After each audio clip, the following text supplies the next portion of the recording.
सोने चांदी के दामों में बड़ी गिरावट आई है। एक हफ्ते में सोना 9,356 रुपए सस्ता होकर 1,21,518 रुपए प्रति 10 ग्राम पर आ गया है।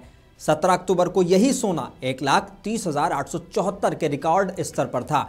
India Boolean and jewellers association के मुताबिक सिर्फ आज यानी 24 अक्टूबर को ही सोना 1,836 रुपए टूट गया है। वहीं चांदी भी 4,417 रुपए गिरकर 1,47,033 रुपए प्रति किलो पर आ गई है। अब सवाल यह है कि ये गिरावट क्यों आई है। तो पहला कारण है कि दीपावली के बाद खरीदारी घट गई है, यानी डिमांड कम हो गई है। दूसरा, ग्लोबल टेंशन में राहत है, जिससे सेफ हेवन इन्वेस्टमेंट यानी सोने की मांग घटी है। और तीसरा, निवेशकों की प्रॉफिट बुकिंग हो गई है, यानी मुनाफा लेकर मार्केट से निकलना।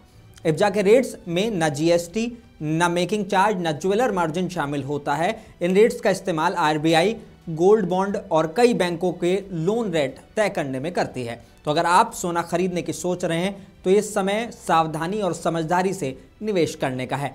ऐसी ही जानकारी के लिए मुंसिफ टीवी को लाइक, शेयर और सब्सक्राइब करना ना भूलें।